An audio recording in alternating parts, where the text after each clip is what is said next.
From the center of the galaxy, this is ForceCenter, show about Star Wars, pop culture, and the ultimate adventure. Life itself. Living, loving, dreaming. I don't know. We're here to celebrate Star Wars. Hey, years ago, I wrote a book called Why We Love Star Wars. You can pick it up wherever you get your books, or you want a signed copy, you reach out to me. We'll get you that as well. But the book Why We Love Star Wars celebrated the big moments and small moments that made us really just fall deeper in love with this franchise. So we're taking that to this show and putting it here on ForceCenter, where we kind of focus on a character, a movie, a show, a moment, a sound effect, or a concept, or tonight, an ingredient. We are talking about romance and why romance is why we love Star Wars.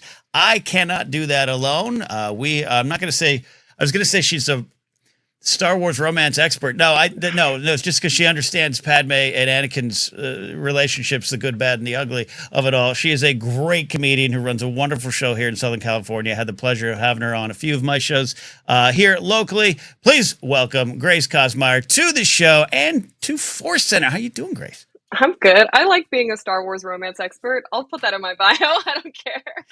I only say it. I started to, I don't script anything. So I'm like, in my head, I'm like, well, you have these wonderful TikToks where you cosplay as Padme, and kind of, they're great pieces of Star Wars kind of love. But then it just made me think there are a lot of them. I'll let you correct me, but a lot of them seem to be about the inner workings of that troubled relationship. Yeah, for sure. I just did one that was about the age gap, and she popped off a little bit, and people were like, "No, but I still get it. Anakin's hot," and I was like, "Okay, fair." You're a little bit of the Padme Amidala. He's 5 years your junior. Get on here. Get on. Look elsewhere. I can see Obi-Wan's right there. I don't know how you even see Anakin with Obi-Wan there. Okay, we're diving right in. I don't plan these things. I love just going. That was always kind of the thought, and I know Star Wars lore and what was going to go into what movie and everything. It depends on the mood George was in at the time you interview him. So sometimes you just have to take it with a grain of salt. But the idea that there was an actual maybe love triangle at play, I still think I don't love to deal with Star Wars what ifs too much, but that's a good what if. It's a tasty what if, right? I agree. I mean, I like to rewatch all of them like once a year. And I watch it with one friend of mine, and the first three were like we're all team Obi-Wan. We're like, Obi-Wan's the hottest person in this. We're only here for Obi-Wan. The next three were like Han. I don't care about anybody else. It's Han. And then the last three were completely divided.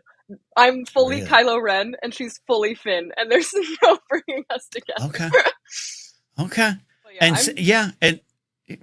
Yeah, all right. I like this. We're going to dive into this. Romance, without a doubt, is a key ingredient to Star Wars. It is very much at the center of the original trilogy, and whether or not that is the jumping on point for people out there listening, wherever you came into Star Wars is where we'd love to meet you all. But the original trilogy set the template, that Saturday morning serial, but also the sweeping bogey Bacall kind of love of Han and Leia and their relationship. And then the prequels come along. It's a different kind of sweeping romance, but it's still very cinematic, thanks in a large part to John Williams' score across the galaxy, right? So first I want to just talk about your Star Wars journey, Grace. When did you jump on the Star Wars train, and take me through that?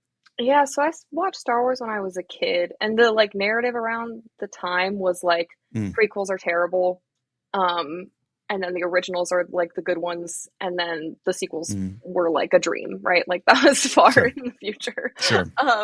So I came into it, and I was immediately like, I love Leia. I love Han. I think what really brought me on board was the turn in Return of the Jedi when they flip, "I love you, I know," and it felt like so symmetrical. And I also like that Leia, she tests Han a little bit. She's like feisty and gets him going, and it was a fun dynamic for me, and I was really on board with that. So that got me into Star Wars. Genuinely, I was super in it. For the Leia and Han of it all. You are a Star Wars romance expert then. We're officially putting that on your resume. Yes. I absolutely love that. I obviously grew up with that relationship, was wanting to be a Han guy. I learned a little bit later on that I was Han, but all the bad traits were probably what I picked up about old Han and everything. But I'm fascinated by that. And of course, there's the iconic "I Love You, Know" from Empire, and the Return of the Jedi one doesn't stand the test of time as much for a lot of other folks. It's a callback and everything, but I I've always liked the reversal too. So take me to that moment and why it resonates with you. Um, I don't know. I watched all of them at once. The originals. I had some kind of box set from my uncle, and I watched them Mm. all. And actually, this is terrible. I didn't. I misread them. So I actually watched A New Hope. Then I watched Jabba's Palace, deeply Mm. confused. Then I watched Mm. Empire Strikes Back, and then I Okay. finished Return of the Jedi. Um, That's we have the machete order and all these kind of ways to watch Star Wars. This is the Grace order. This is a new order order. they've put out So there. I knew something was going to happen to Han at the end of Empire Strikes Back. I knew it was going to get bad for him. That's fascinating because you're like, all right, he ends up there, but I don't know how. And then once they get to Cloud City, oh, okay, that's a different kind of foreboding terror. That's kind of getting in on your viewing experience there. And then I think the first "I love you," I know. I mean, we all Mm-hmm. know that it was supposed to be "I love you," and then he was like, "It doesn't feel Yeah. right." Um, but I think that's like the surface level appeal to a Han and Leia dynamic is that he's sort of like doesn't care and she's more interested, but that's not like the actual core of their Mm. relationship. So I think the reversal like completes who they are for each other. Mm-hmm. Whereas the first "I love you," I know is almost like a bluff from Han, right? Like Han is Mm. terrified then, and he's just trying to like lighten the Mm-hmm. mood, do something like that doesn't matter as much, Yeah. like he can't be He's real in that moment. And I think the yeah. reversal he's Okay. more vulnerable and it shows that he's grown. Yeah. Yeah. Yeah, he is the scoundrel. He's the rogue scoundrel. All the things we could heap all the praise on Han, and we just recently did a Han Solo is Why We Love Star Wars episode with Alden Diaz. Yeah, so much of the Empire moment is, Leia is this character, and Padme like her after that. It's like she is so of the mission, as George says. The rebellion is Leia's story at the time, and there's a lot of not letting herself have, even in the midst of this rebellion, have these kind of, I'll say, human experiences in Star Wars. And so there's a lot of that, like, she's finally admitting it, and he's, like you said, he's about to, in his mind, die, maybe. It's a different kind of energy. So I like what you're saying, Grace. I really like the coming back around it. She's in a really secure spot. They're in the middle of this battle. And even though she's hurt, by the way, she's the one taking the blaster bolt. Mm-hmm. She's the Leia that we love so much, and he has no way out of it. That's typical Han to me. Like he's gonna I don't know, I'm gonna turn around and scream and run or do something, and she's like, "I got you. Mm-hmm. I love you." Mm-hmm. I love it. I love it. I love it. So from there, you're following Han, you're following Leia. We're here to talk about romance in Star Wars, so I'll go wherever you want to go with your Star Wars journey.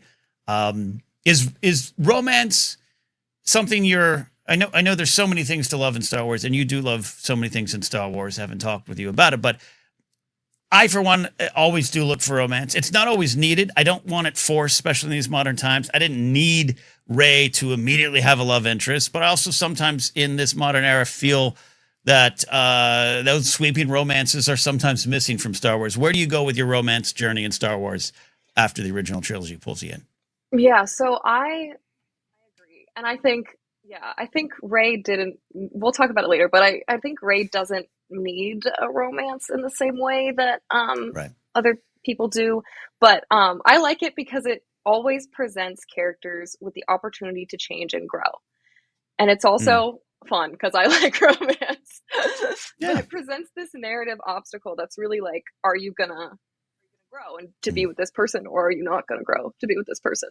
And so watching the prequels, I think it sets that up the same way, and then Anakin can't, right? He can't do it. Yeah. So I love seeing that opportunity for characters. Like, yeah, are you going to be open? Are you going to be vulnerable? Can you be with somebody else, or can you not do that? So I watched all the originals, then I watched all the prequels, and at that point in time, I couldn't really tell bad acting. I couldn't really tell directing, anything like that. I was still pretty young. Like, I don't know, preteen. So I ate those up in like a day. And I was like, Anakin's beautiful. I don't know what's happening, but he's beautiful. Once he got that long hair in Revenge of the Sith, I was like, I'm in. You're in. Got a scar. Got that cool little Anakin scar. You're in. Yeah. You're right. I'm like, wait, murdering children? I don't even see it. Mm, So for me, I loved the dresses, and like you were saying, there's a mm, sweeping romance to the mm. prequels that isn't really the same with Han and Leia.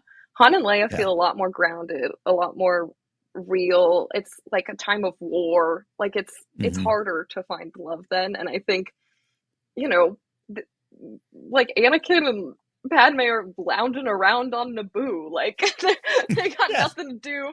He's like force sending her pairs. Like it's very Yeah. beautiful aesthetically.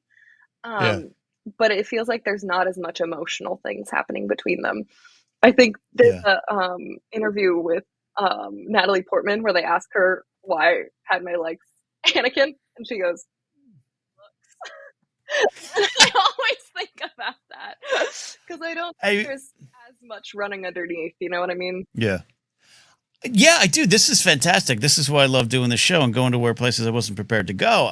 You're talking about two. First of all, it's Shakespearean, right? It's tragic. It's ill-fated. We know that from the moment they meet, and we could talk later about Amidala Padme meeting Anakin and all the kind of fun awkwardness, we'll say, I guess, of Phantom Menace about it. But later on, it goes, it's ill-fated, and I get it. But I love what you've said here.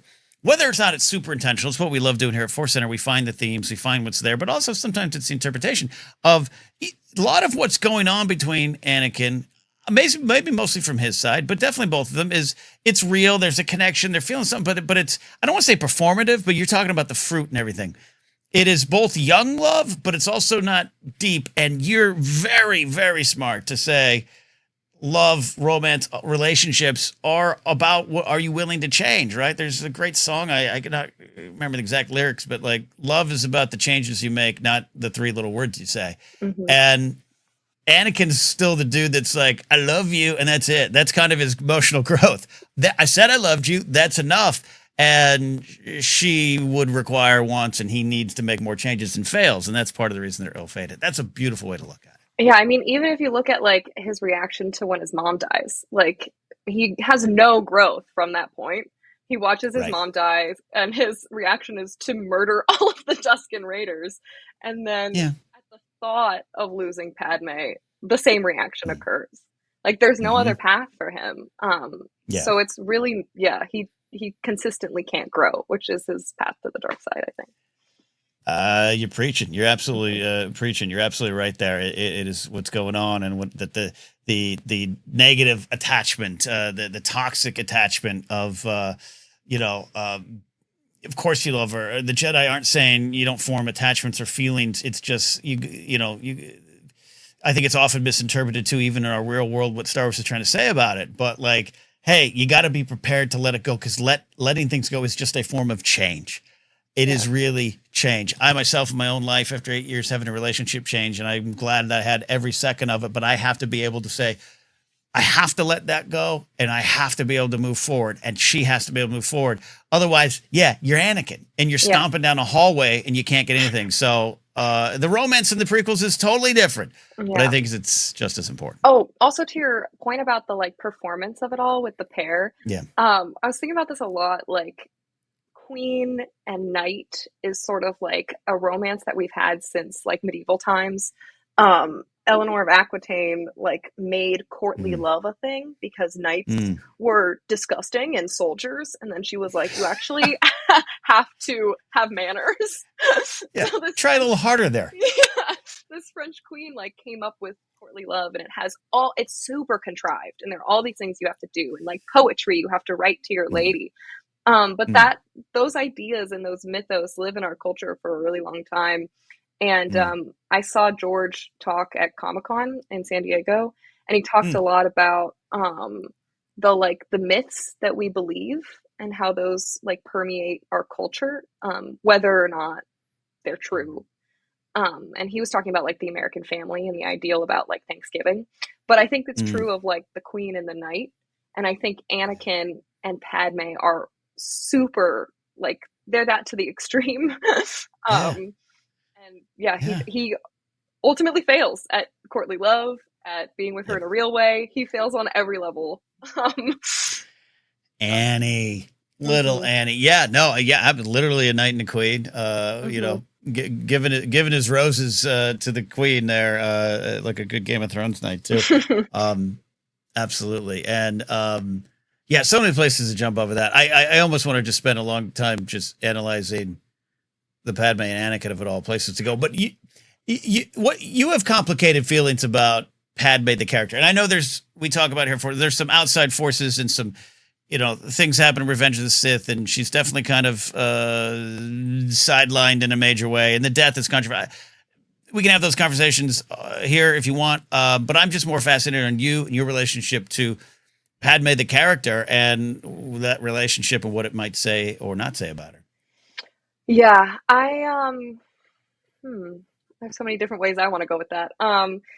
Even when I just like cosplay her, I do jokey stuff. Like I am making fun of Sure. her, just like going for Anakin despite all the red flags. And every time I do, there's always someone in my comments who's like, "You look so much like Leia," and I'm like, "What you're saying is correct." There's Hmm. not like a space really for doing really popular Leia cosplays. um, Yeah. it's Yeah. not really the time for that. I don't know. Hmm. Like the generation Yeah. that's online is very Padme focused, and so while Right. I see myself in Leia, Right. because of the generation I am in, I play a lot more with Padme, and I do a lot more Padme cosplays. Mm. Um, I think her as a character, I think Natalie Portman's amazing, and I don't think Yeah. this is her best performance. I think we can agree. Yeah. She's like fully Yeah. graduating college at the same time, studying in between takes. She's working her butt off. Yeah. But Yeah. something to like the fashion that she presents, like that queenness of her, which also Mm. translates to the politician. Um, Mm. that I just adore, and I think gets really fully explored in Andor with Mon Mothma. Like I think the Yeah. treatment of Mon Mothma, in my dreams would have been what we had done for Padme. Mm. Mm. Because like a there's a way that fashion is like a coat of armor, and the way that she presents herself constantly for the public eye that I Mm. wish we got to see explored a little bit more. Also, having her whole Mm. romantic life private, like everything that's real in Right. her life being super, super private, and Mm. this like decadence and this thing that she has to perform to like, you know, maybe have some kind of republic, some kind of democracy, You know, um, some is kind of super liberty. Yeah. necessary. Yeah, Mm. I Mm. love that about Yeah. her. Yeah, no, yeah. I mean, she's one of our favorite characters around here, and I think warts and all. I think I love studying the mistakes of characters. I love what the movies are saying about characters of like, hey, they did this, and maybe that's not right, but we got to analyze why. And yeah, I think that's part of the tragedy too. I think she finally lets herself have this thing, and I say finally, she's a young queen. She never had a chance to live a normal life. She's out and about saving the galaxy, being stepped up. No Jedi's listening to her. They're all talking over her. No one. She's got it all figured out, and no one will listen. She's dealing with that, but also along comes Anakin, who gives her this attention. I think that's a great point. Not just gives her attention. That sounds cheap, but I think his feelings are real. But yeah, the point of her having to keep that all inside Yeah. is absolutely shaky ground for that relationship to be built on. It's also Mm, I do wish we saw more in Revenge of the Sith because ultimately it's like totally. the decision that she made when she was really young that has led to this Mm, outcome. Like she's the mm, one who voted for Palpatine. She's the one who called that vote. And so it's right. like you Mm, saved your planet at an early stage for them to, ultimately be under a fascist ruler. So I think it would have been really cool to see that. And yeah, her death is a bummer. I wish there were so many other ways we could have done that, but there's a lot. We've discussed it here at ForceCenter. It's one of those. It is what it is. We have to analyze it for what it is, yeah,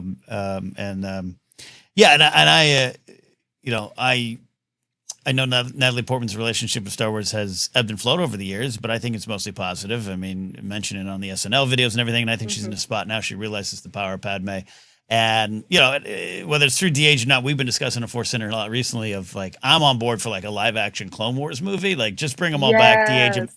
I don't care, but I would Yes. love to get her back to deal with some of the stuff you're talking about, to really have her chew up that scenery as Natalie Portman doing Padme now, but I don't know if it'll happen. There's a lot of places we, like I said, we want to go. And when you and I were prepping this episode, or at least getting you booked here, there's a lot of relationships in Star Wars, a lot of potential relationships, a lot of ones that you think maybe are there, but aren't actually shown. But I do want to, before we get all that, we got to take that swing through the prequels. I'm just gonna out you now, Grace. I'm gonna out you now. You're like, hey, I'm a Reylo, and people got to be prepared for that. And that this is a safe space. It's ForceCenter. Let's talk about it. Let's go to 7, 8, 9. Let's go to the Reylo of it all. I really love Reylo, and I'm going to stand here and I'm going to say that I also enjoy Rise of Skywalker, and that's just... You're on the right podcast, Grace. You're on the right podcast. I have a good time. It's fun. It's great. No, we think it's very deep too, and it doesn't get the credit. And you can get me yelling at a bar real fast over how much I love Rise of Skywalker and how I think people misunderstand it, and understandably so for some of the big reasons. But anyways, take me to it. Reylo of it all. Reylo of it all. How'd that begin? Where did you start? We talk a lot about like the growth, right? The like people who are forced to change or not to change. But I think the other key ingredient in romance, which we haven't really talked about, is chemistry. I think chemistry is so important. And something happens when Adam Driver and Daisy Ridley are in a scene together that's like so magnetic, because I felt it in Force Awakens, in the like, you know, when she's strapped up to the chair in the interrogation room. Like, yeah, whatever, if you're mad about the powers, you know, but like just in that scene, there's so much connection. So much connection. The way that he presents to her also immediately becomes vulnerable in front of her is the first thing he ever does. Immediately removes the helmet when she just like points it out. So the dynamic between them, I think, is really grounded. I do think they do a disservice to Finn by not maybe pursuing that. I do think because Finn doesn't get a romance in the same way, it affects his character growth. Like there's nothing, they kind of forget about him throughout the series because they don't give him that in any way, right? Like in the originals, you get Han and Leia together on the side and you get Luke figuring it out on his own. But we don't have that with Finn. And even though, you know, I want it with Finn and Poe, it's not there. So did they. is the behind the scenes story I hear all the time of them asking that. No, it's great. I want to talk about that first moment you mentioned here. It's actually one I wrote about in the book. I didn't write about it in terms of romance. It's this double interrogation. To me, it's Kylo's first loss. It's Rey not only learning her powers, but all that centers around what you're talking about. He is so exposed at that moment, but it's a form of connection that I think is real. You're right. He takes the mask off. Until then, we haven't really seen it off. And he's got the flowing hair. He's got the Kylo hair. He's got that going. But it is a truly intimate moment. And that leads to the hand touch in Last Jedi, which is the closest we've kind of ever had to a Star Wars sex scene, and it's just two fingers touching. You know, it's true. It's so intimate, but it's not intimate in a big giant, here's your romance theme. It's a true intimacy that's in some ways, even though I do think there maybe could have been more romance, it's almost more powerful because of what you're talking about in that scene. 100%. I think Last Jedi is almost like the most romantic, even though they like actually kiss in Rise of Skywalker. But I think The Last Jedi is sort of the most vulnerable and open that they are with each other. And there's like a literal vulnerableness where like he's shirtless and like can't defend himself. They're also in each other's lives, like despite what they might actually want surface level. And so immediately the walls are like torn down, also literally in the scene with the hand touch. That's true. So yeah, you get that dynamic the whole time. Even like, I mean, the scene in the elevator, Adam Driver talked about wanting to kiss her in that scene, and you can see it. Like there's something about finding someone who you see yourself in and how intimate that is. And they do that, I think, and it's just heightened by the actors' chemistry. So yeah, I love the whole fight scene at the end of Last Jedi is phenomenal. Yeah. Yeah. Yeah. Oh, yeah. No, there's heat going on, but like I said, it does transcend just, you know, normal base level romance. You're so right. You're really at some emotional levels. Even the final moment, even when Snoke is dead, or right before he's going to pull the trigger and on that lightsaber, and they're that close, and you can feel it, and it's. I love what you said. That's such a great point, Grace, of them seeing it themselves in each other and the true connection there. It's powerful for a reason. And I'll jump back in time a little bit to talk about the Reylo at all. I think I was in a spot too where like I wanted to make sure, that I wanted to make sure the world knew. I didn't think Rey needed to have a romance. She could do, if she doesn't want that, she doesn't need it. And I still think that I stand by that. But it was like to deny Reylo or the possibility of it leading into 9 was to deny what you were seeing with your own eyes. Yeah, 100%. So going into, well, let me back. When you, a lot of it's based on just dumb internet dudes being dumb. But when you have the, hey, I just got to tell you before we record, I'm a Reylo. Take me back to that horrible time where the Reylo War was happening. What made you, other than what you talked about so wonderfully here, what made you just kind of lean into that? Yeah, so okay, there are a couple things I want to talk about. I think the Star Wars fans also really went hard on like Rey being a Nancy Sue, right? That's the word that they used. Mary Sue, Mary yeah. Sue, Nancy too, yeah. whatever. Yeah. And so it's Dumb like, take, yeah. yeah, and I think there's like I'm like that's I don't agree with you. Like that's a stupid thing to Yeah. point out. But I also think that there is a reality in which women are not allowed to be complicated. Mm-hmm. And so while Luke starts out incredibly whiny, like Luke is acting 5 years younger than he actually is at Oh, the start yeah. of A New Hope.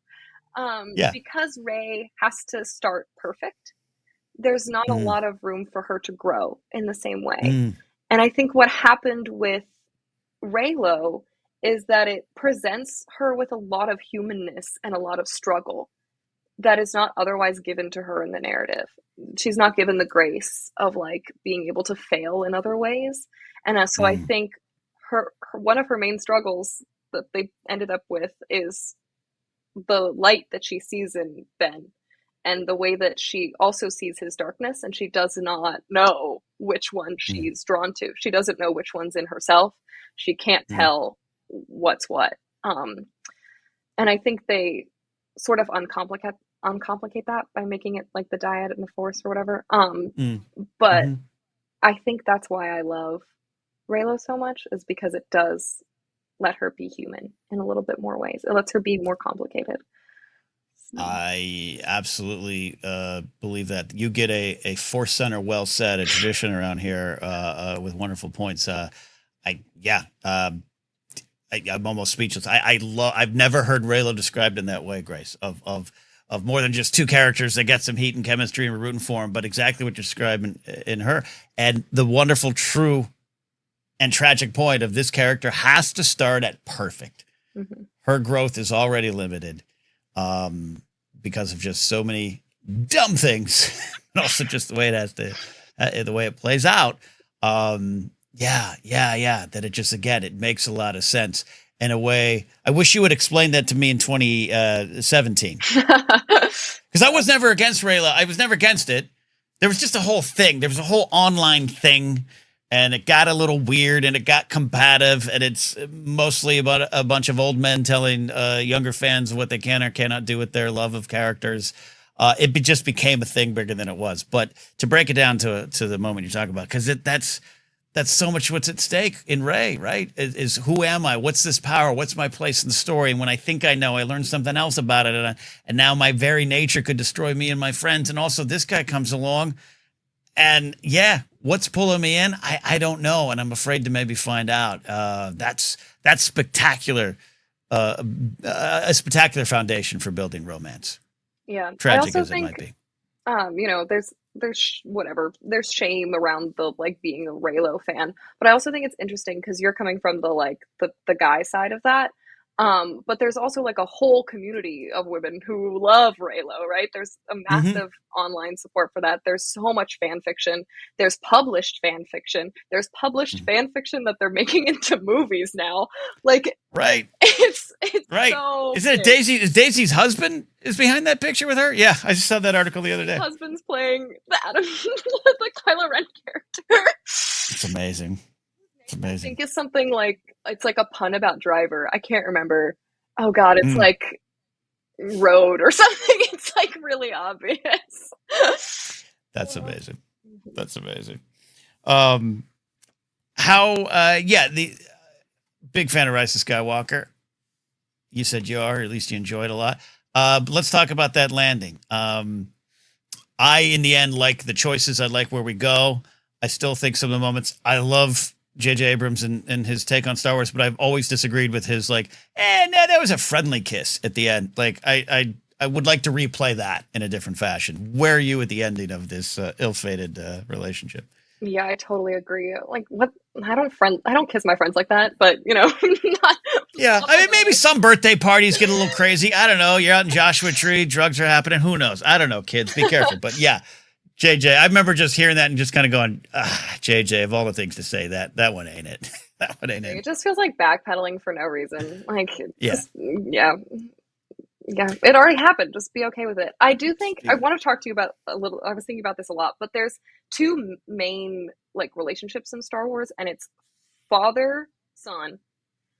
That's a theme throughout every Star Wars, and you can argue with me. Mm. Sometimes it's a woman, but it's still father son, and It, yeah.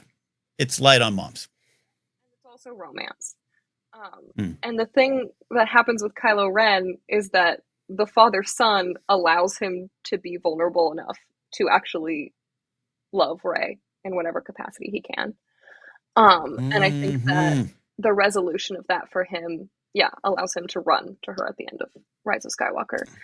Um, See? See? Listen to Grace, everybody. Listen to Grace about some of the layers going on. Yeah, there's so much healing in that moment. There's so much of letting go of what's holding him back and the replay, the shame, the pain, and everything. It just makes sense. Ben truly appears, right? yeah, Ben truly appears in that moment. And yeah, and I, you got it. yeah, Yeah. It's the not even love, like going to save her. It's like I'm going to go join the fight. yeah, Yeah. it's just to go to her. Like he doesn't even Yeah. know what's going on. He's just like, gotta get there. It's um, it's it's it's the 30 Rock meme. I want to go to there. I need to go to Ray. I need to go to Ray. one of my And yeah, favorite and I yeah, no, go ahead, go ahead. favorite things on the internet is just I need a hero lined up perfectly with the shot of him running down. It's so good. I And, think yeah. for me, just the way it concludes, I don't love letting characters who are complicated and have made terrible, terrible mistakes die. I'm like, Mm, you need to make up for those mistakes.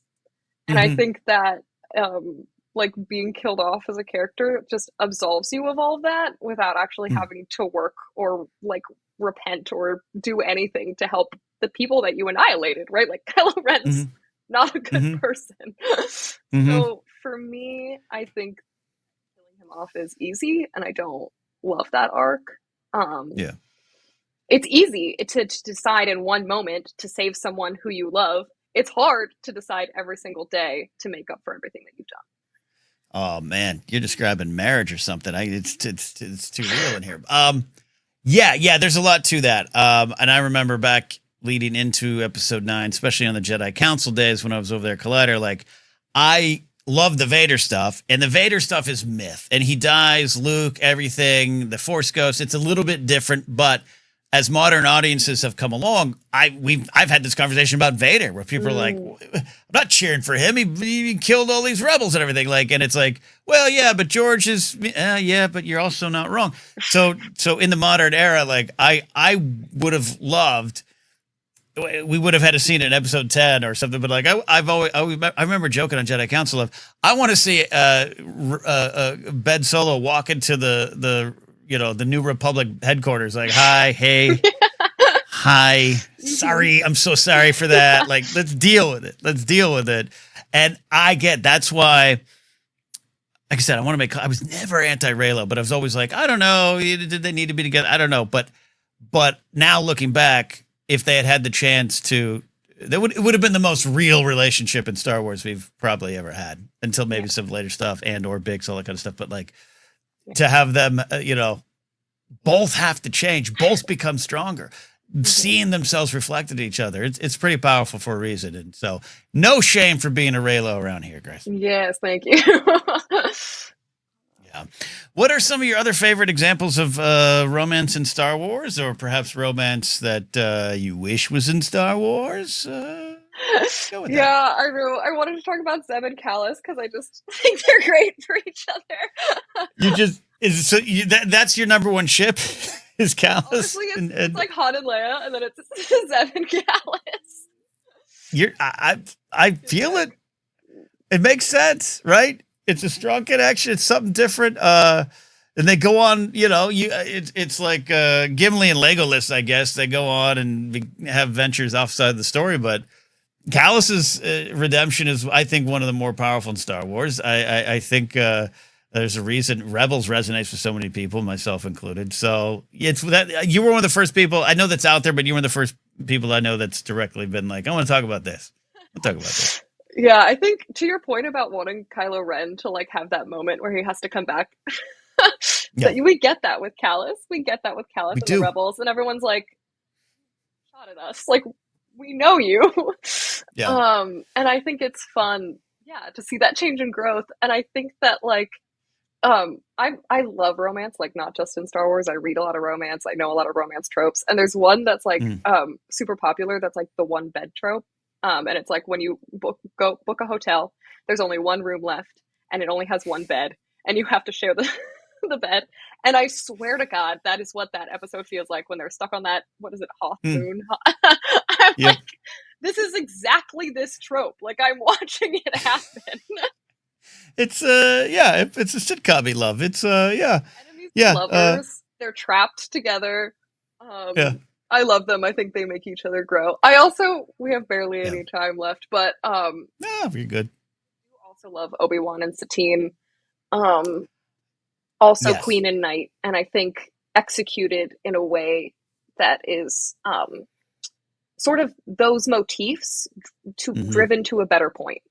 They're executed better than Padme and Anakin. Yes. I think this is one of the last kind of unexplored Star Wars backstories that we all know of, that the anticipation is high. And our perspective on it starts at a different point where it was probably a revelation for you. I don't know when you started watching Clone Wars versus when you started watching other stuff, but I've got from the 80s on, and I cannot explain the moment you realize that Obi-Wan had a girlfriend was earth-shattering to a lot of us Star Wars fans in the best of ways. Like, oh my gosh. And then she's this great character. You talk about this basis of love, of drive and change in each other. They are a perfect example of it. I did an interview years ago with Christy Golden, Star Wars author who wrote Dark Disciple, and she was like, I want this story so bad. So they haven't touched it.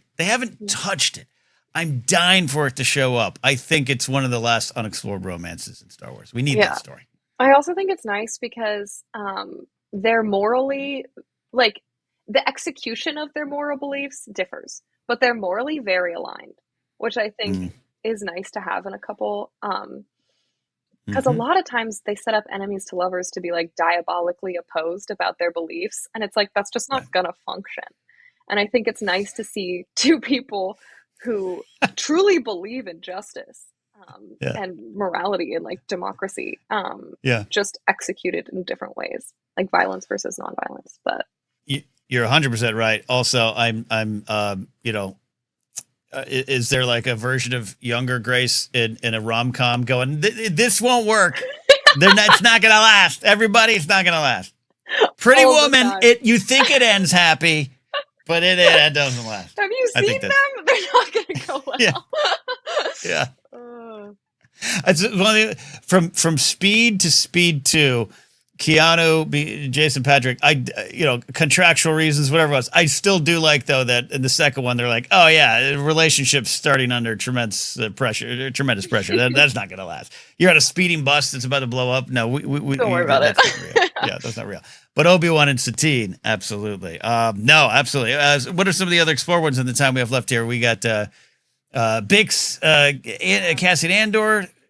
You gravitate towards that one at all? Of like being on the same page. That is one of my favorite things about them. I do think the way it resolved wasn't my favorite. Like, I don't love when they're like, woman has to tell man not to be with her because he won't follow his dreams if he is with her.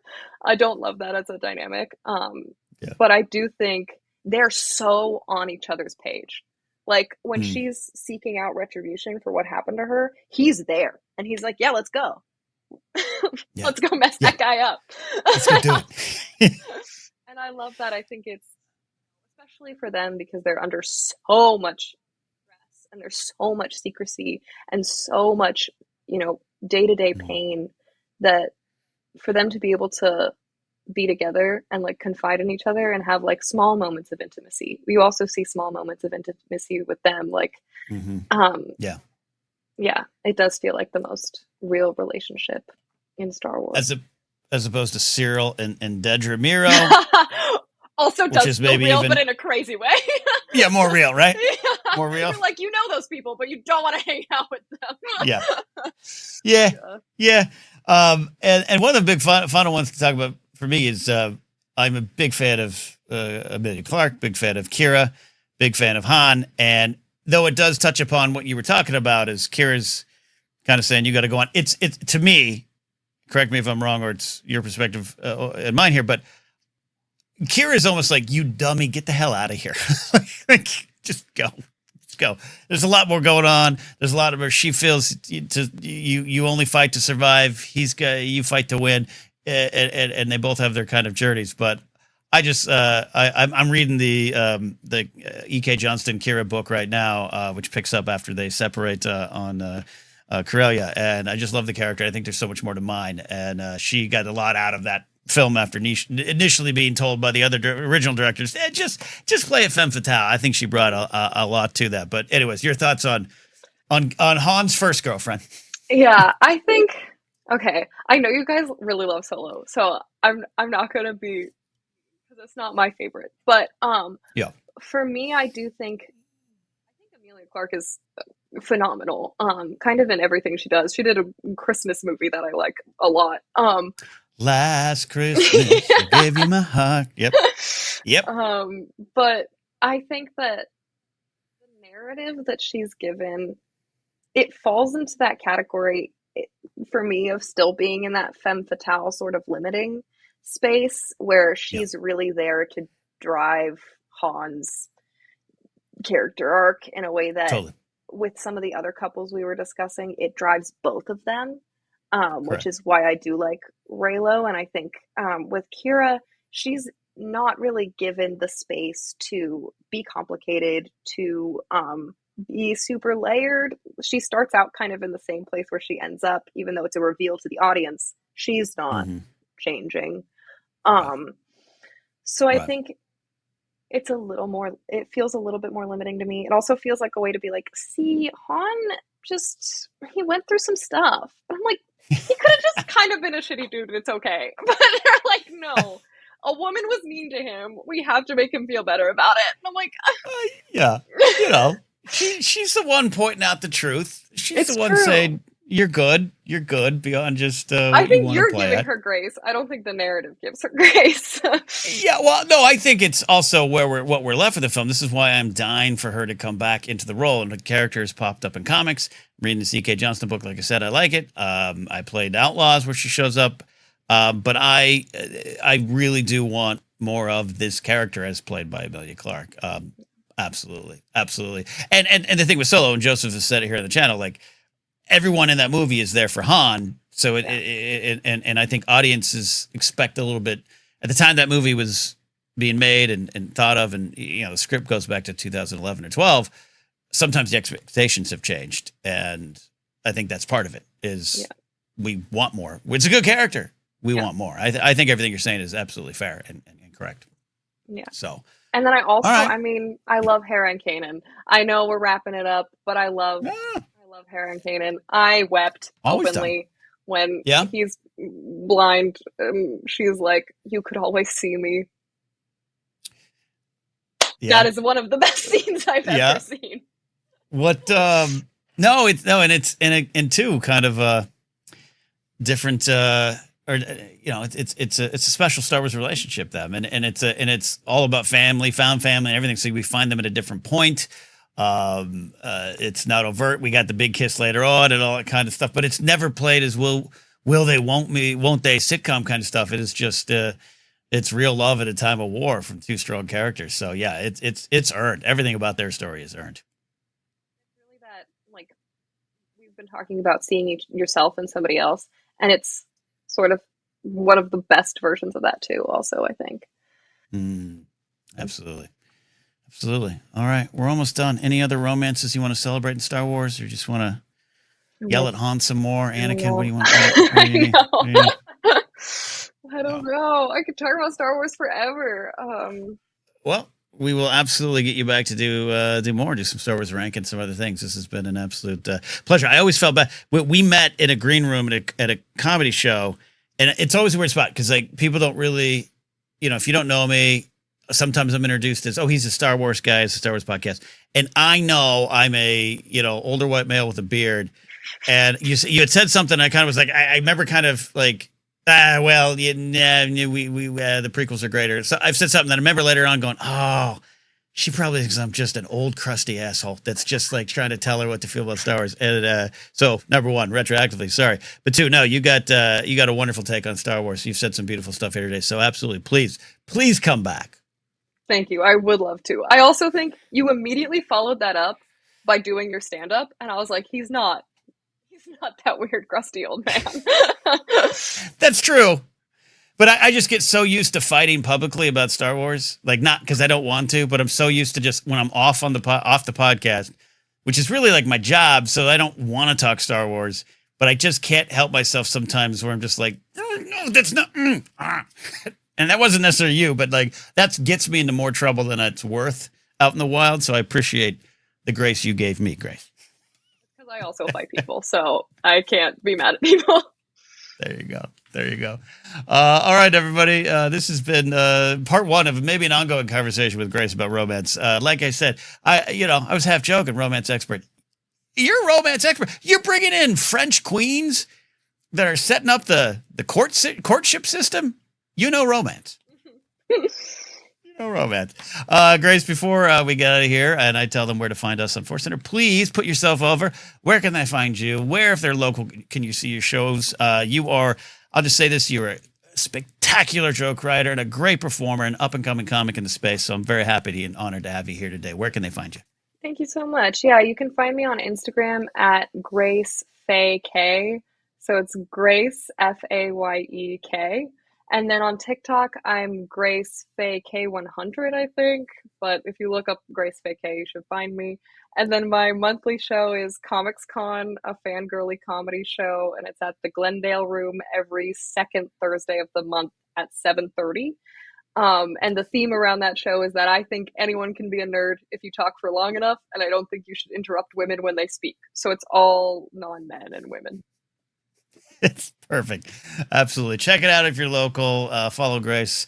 It's very, very entertaining on TikTok too, by the way. So there you go. If you don't know us, if you're just swinging through for the first time, we are the ForceCenter podcast feed. You can find us on social media at ForceCenter Pod, TikTok at ForceCenter Show. You can see us on Instagram, Facebook if you want to go over there. Also, merch available at Fourth Wall, TeePublic, links down below if you're watching on YouTube. But give us a like there, hype the video, do all those things. And you can support us directly at patreon.com/ForceCenter. Get into our Discord there, where I know this episode is going to be discussed because they've been waiting for this episode. So I'm excited to see what they finally say about this episode in our ForceCenter Discord.